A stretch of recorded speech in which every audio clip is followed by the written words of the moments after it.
Bonjour à tous, Philippe Lejeune, Insight, il est 10 heures. Merci de votre présence et merci de votre participation sur ce webcast spécial Service Provider, spécial hosting, sur lequel nous allons nous parler de vos enjeux gestion des licences.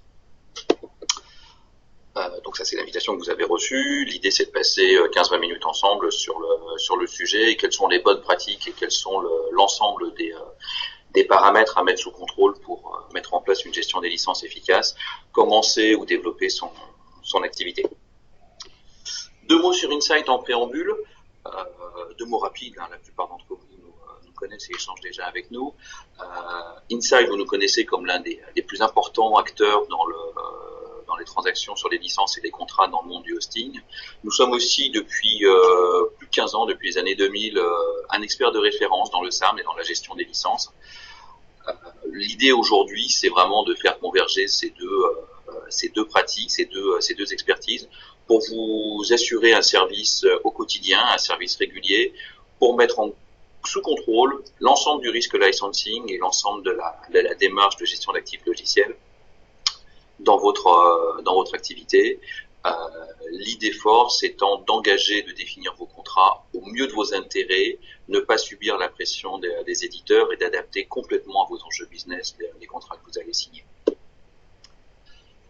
Il est important de faire un constat. C'est un constat qui a été fait très récemment par le Gartner sur Q4 2015.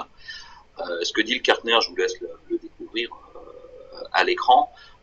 L'idée, c'est que l'ensemble des acteurs maintenant l'ensemble des acteurs de l'économie sont maintenant impliqués dans des démarches de contrôle de la part des éditeurs. On a encore beaucoup d'organisations, que ce soit des organisations côté service provider ou côté grandes entreprises ou de taille plus modeste, qui subissent ces contrôles et décident de les gérer seuls. Or, clairement, le Gartner a fait une étude sur le sujet et on se rend compte que dans les trois quarts des cas, un pourcentage qui est considérable, on a des régularisations et des opérations qui se soldent par des erreurs, par des incompréhensions, voire par des situations conflictuelles. Ce qui montre clairement le besoin de mettre en place un système de gestion complètement organisé, de se faire aider sur la démarche, et c'est ce qu'on va découvrir dans les slides. Il faut clairement comprendre qu'aujourd'hui l'enjeu conformité est une logique, est une démarche qui doit devenir très régulière, très quotidienne. Pour ça, plusieurs raisons. On se rend compte que s'ils ont été épargnés sur les premières années et un peu choyés par les éditeurs, les service providers et de manière générale toute l'économie du hosting est maintenant ciblée de manière régulière et complètement industrielle par les grands éditeurs qui ont organisé des revues de compte. On peut citer par exemple Microsoft qui s'est organisé tout simplement pour scanner 30% de son parc de clientèle chaque année dans une démarche de vérification de conformité, qu'elle soit agressive en exerçant une clause d'audit ou soit simplement une revue déclarative ou une revue de conformité. Néanmoins, ça reste une procédure de contrôle qu'il faut mettre en place. Il faut savoir que les frais d'audit, et ça c'est une particularité, en plus des régularisations qui sont induites par les résultats d'audit, la plupart des éditeurs facturent les frais d'audit. Et on a remarqué une tendance justement auprès des service providers que ces frais sont réellement facturés sur les événements qu'on a rencontrés notamment ces derniers temps sur Microsoft. On a calculé une moyenne qui est environ de 12 000 euros sur des frais d'audit, donc c'est des frais qui sont rajoutés aux mesures de régularisation. On se rend compte également qu'il y a un lourd déficit d'outils de solutions, d'outils de contrôle et d'outils d'inventaire. Dans certains cas, qui ne sont pas mis à disposition, ou des outils qui ne sont pas spécialement adaptés au contexte. Donc on se rend compte qu'on a un besoin d'une organisation complète de gestion du risque, et c'est ce qu'on va découvrir maintenant. La maîtrise du risque, elle passe par 5 étapes clés qui sont affichées maintenant. Il y a le risque immédiat, l'audit est en cours. qu'est-ce qui se passe quand la procédure est déjà engagée et quels sont encore les moyens d'action qui sont à faire. Donc, et la situation la plus urgente, bien entendu. La situation la plus confortable et la plus logique est d'anticiper en amont ce risque et qu'est-ce qu'on va faire quand on s'estime potentiellement dans le radar d'un éditeur. Donc on a des mesures palliatives sur ces des éléments-là qu'on va regarder. Troisième point, évidemment, est de mettre en place le management système complet à l'intérieur de son organisation pour mettre sous contrôle ces risques et limiter toute exposition. Le dernier point, bien évidemment, étant de dimensionner complètement ces engagements contractuels de votre stratégie business. Le cinquième point qui apparaît en bas de l'écran et qui est vraiment spécifique au métier des services providers, est que vos propres clients sont également engagés dans des revues de conformité, et il peut tout à fait faire partie de votre job et de votre catalogue de services de leur proposer ces services-là, mais donc de les embarquer. On verra comment en fin de Webex. Un audit est lancé, qu'est-ce que l'on peut faire? Je dirais que l'action, elle est à faire dès la réception d'un courrier. Alors un courrier, c'est pas forcément une lettre avec accusé de réception, ça peut être un mail alertant sur les enjeux de la conformité, et un courrier qui peut ressembler tout à fait à une promotion marketing d'un éditeur. Ça peut être un engagement fait par un call center mandaté par un éditeur, ça peut être une lettre faite par un cabinet d'audit, ça peut être une communication en direct faite par le service compliance d'un éditeur.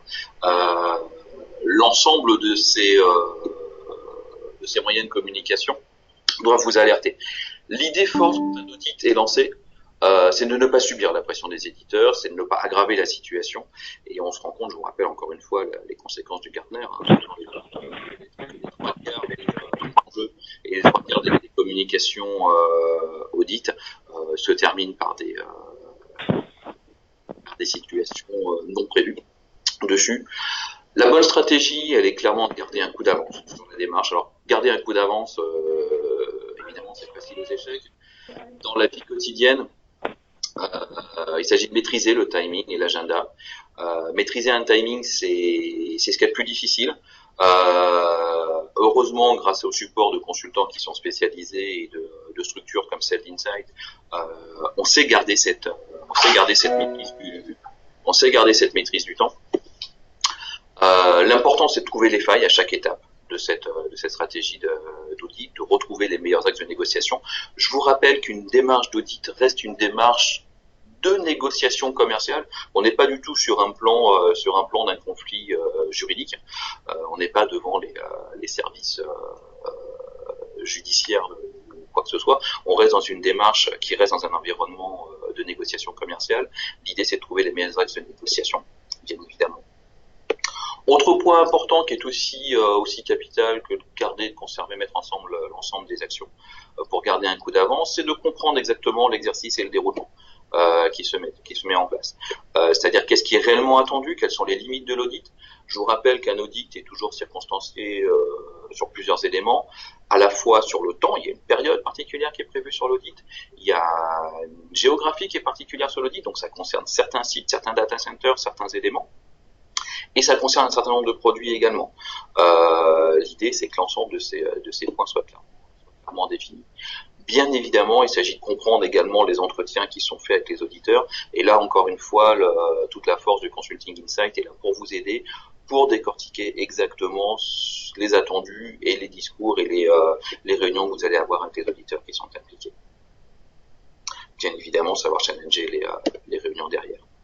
L'autre dernier point que nous vous recommandons, c'est la mise sous contrôle de l'ensemble des informations qui sont échangées.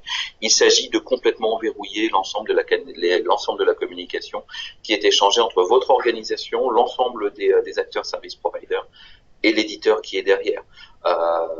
C'est-à-dire définir uniquement les seules personnes qui ont le droit d'échanger des informations et valider la qualité des informations qui sont échangées. Dernier point, bien évidemment, quelque part, l'organisation, que ce soit l'auditeur ou que ce soit vous, qui dispose de la meilleure précision de données, de la meilleure qualité, de la meilleure finesse des données, généralement, et la personne vers qui les conclusions de l'audit vont aller. Deuxième partie, on se pose là maintenant dans une situation d'anticipation du risque. L'audit il sera régulier actuellement. Alors là, je parle pas des environnements service provider, mais je parle des organisations type grande entreprise ou PME. La fréquence d'audit, elle est de 1, 2 ou 3 audits par an actuellement, tout environnement confondu. L'idée, c'est de savoir comment on va disposer d'un avis préventif donc sur la conformité de votre parc. À ce niveau-là, nous, on vous apporte deux réponses. La première est ce qu'on appelle une baseline, qui est un ensemble de services d'inventaire particuliers sur la conformité de vos points, donc des services consulting NCS orientés baseline. La deuxième est vraiment une notion directement orientée sur l'audit blanc, beaucoup plus rapide, qui est un audit blanc, qui est une simulation exactement des procédures que vont réaliser les auditeurs, ce qui permet de valider la qualité des informations que votre organisation est capable de remonter. Second point est la maîtrise et la connaissance des règles de licensing. La connaissance des règles de licensing, elle est complexe, hein, on va pas revenir sur la difficulté et puis la complexité des informations qu'il y a dans les différentes règles d'usage qui sont applicables. Deux solutions s'offrent à vous, encore une fois. La première passe par notre organisme de formation, qui est la LCS SAM Academy. Nous avons défini 5 formations licensing qui sont réservées aux service providers. Donc complètement adaptées à votre environnement, complètement adaptées à vos types de contrats, pour découvrir à la fois les règles de licensing des grands éditeurs, mais également quelles sont les bonnes pratiques à mettre en place au niveau gestion des licences. Second moyen d'action étant de s'appuyer sur un contrat qui est un contrat de helpdesk. Comme tout contrat de support, celui-ci est complètement orienté sur la gestion de vos licences et de vos contrats, avec un accès dédié, avec une SLA, etc. Ce qui vous permet de bénéficier des supports des bonnes personnes qui connaîtront vos contrats à ce moment-là. Un point particulier, je vais prendre quelques minutes, quitte à déborder un petit peu du temps qu'on avait précisé, pour vous parler d'un risque qui pour le coup est certain et pas hypothétique. Vous savez tous que depuis quelques jours, depuis début juillet 2016, Windows Server 2016 a changé de métrique, a changé de métrique de licensing. Je vais pas rentrer dans les détails, mais rapidement, en gros, le licensing s'effectue au nombre de cœurs et non plus au processeur. Donc les conséquences sont lourdes pour les services providers. Ça veut dire qu'on a des conséquences qui sont applicables des renouvellements de vos contrats. On a une problématique pour identifier le nombre de cœurs par processeur. On peut avoir dans ces cas-là des impacts et des coefficients multiplicateurs qui sont très lourds en fonction de votre infra, en fonction de la puissance des machines et des hosts que vous avez mis en place. Clairement, l'influence et les impacts, ils sont sur vos stratégies de choix d'achat, sur vos investissements d'infrastructure, ils sont sur vos prévisions budgétaires de cette année, de l'année suivante. Donc c'est vraiment des dimensions à regarder dès maintenant. Et donc on a une augmentation des coûts latentes qui peut affecter directement la rentabilité de vos contrats.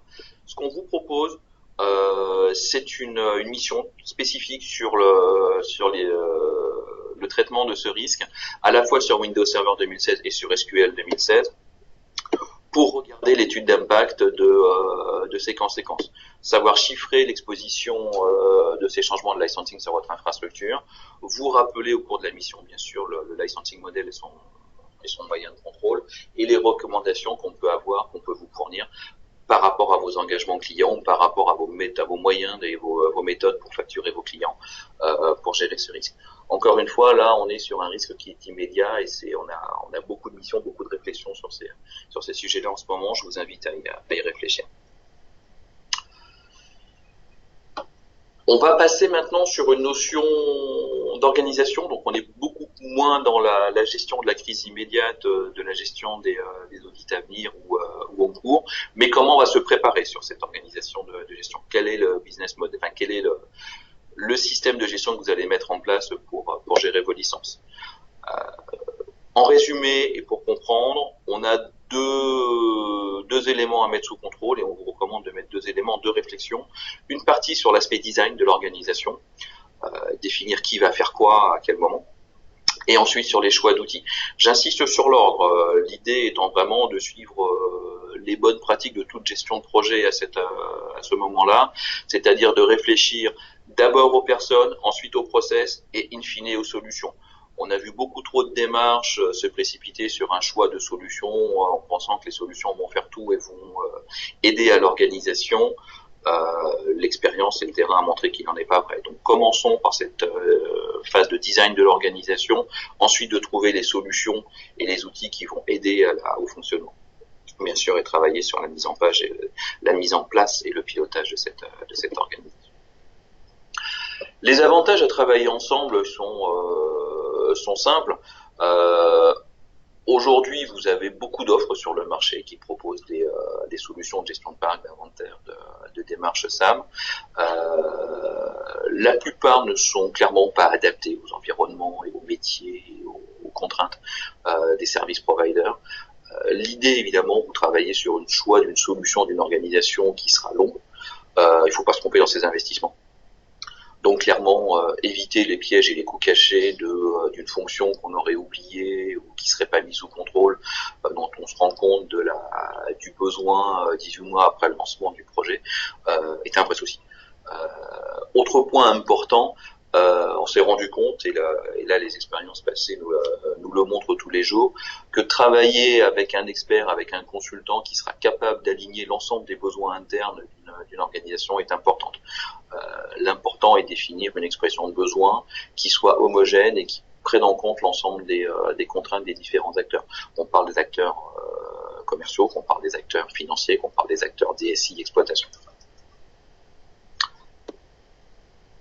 L'intérêt de la démarche, si on parle de la partie organisation, est de raisonner par étapes. Donc de raisonner sur des livrables qui sont normalisés. La bonne pratique étant de travailler au départ sur l'évaluation des process. En fonction du niveau de finesse qu'on décide de mettre en place, on travaille sur 10 process clés sur la gestion des licences ou sur les 27 si on se rapporte aux recommandations ISO qui sont derrière. L'important derrière étant d'en tirer une feuille de route, étant de vraiment construire votre roadmap SAM avec le plan de progression et les différentes étapes à mettre en place. De travailler ensuite sur la formalisation des process, des modes opératoires, des procédures qui sont mises en place, en associant la mise en compétence des personnes qui sont impliquées dans l'organisation avec les principes de formation via la SAM Academy. Et ensuite, ne pas oublier de créer l'ensemble des conventions de service pour la remontée des informations avec les outils de reporting. Et c'est à ce moment-là qu'on a vraiment une structure de gestion des licences qui est intéressante, sachant que bien évidemment les consultants Insight sont capables de vous apporter leur aide à chaque étape ponctuelle sur ces éléments. Ensuite, et simplement ensuite, on travaille sur la définition de l'outillage. L'outillage, on est sur un process très classique d'assistance à maîtrise d'ouvrage pour travailler ce qui peut être outillé. Donc, ce qui peut être outillé, on est sur des problématiques de gestion de parc, d'inventaire software, de gestion de la conformité, sur différents éléments. Là, encore une fois, la roadmap projet, elle est simple, mais néanmoins, il faut être exigeant dans chaque reprise. Donc, c'est-à-dire faire une synthèse exacte de l'ensemble des besoins fonctionnels qui sont intéressés.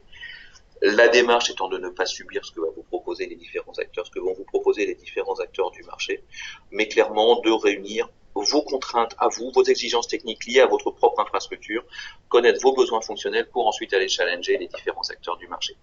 Donc ça passe par la compréhension et la définition d'un schéma d'architecture applicative pour savoir dans quoi et dans quelle place va s'insérer cet outil de gestion de parc, quels sont les différents inducteurs, quelles sont les différentes tables de conversion à mettre en place avec vos autres outils.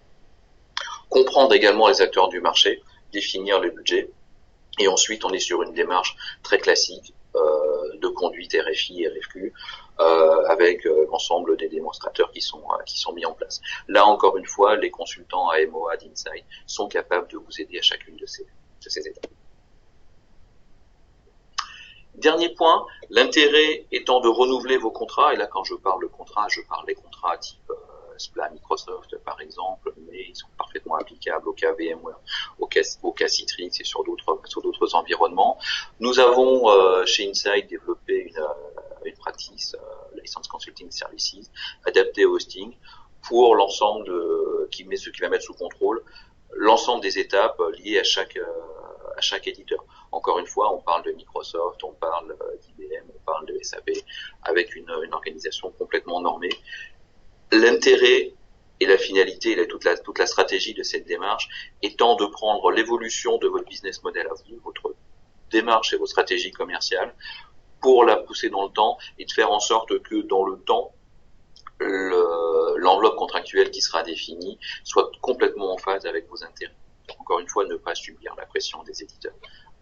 C'est vraiment le motto qui est mis en place par nos consultants. Je finirai enfin par quelque chose qui est spécifique aux environnements service provider. Vous êtes dans une configuration très particulière où vos clients finaux également subissent la contrainte de la maîtrise de leur gestion des licences. Donc, en termes clairs, ça veut dire qu'ils sont aussi et autant audités que vous. Ils peuvent vous demander des conseils sur votre infrastructure et vous êtes à même de leur donner des informations. L'important, bien évidemment, est de ne pas les exposer à des risques de non-conformité par un déficit de conseil ou des erreurs ou des précautions qui ne sont pas prises. Je ne vous cache pas que ceci peut être un préjudice majeur, évidemment, si vos actions impliquent que vos clients subissent des conséquences d'audit négatives. L'important donc étant de mettre l'ensemble de ces enjeux sous contrôle. Ce qu'on est capable de vous proposer maintenant chez Insight, c'est de vous permettre de travailler l'ensemble de ces services en marque blanche. Donc d'intégrer dans vos propres conventions de services les services Insight, que ça soit pour fournir un avis de conformité prévisionnelle à vos clients sur l'infrastructure qui est hébergée chez vous, pour fournir des services d'inventaire et des revues d'inventaire tant de parcs mais surtout de licences qui sont déployées, ou leur proposer des conseils sur l'expertise licensing pour identifier quel est le meilleur schéma d'infrastructure hostée possible pour eux. On est capable de poser un avis de licensing sur l'impact du coût licensing sur les évolutions d'infrastructure.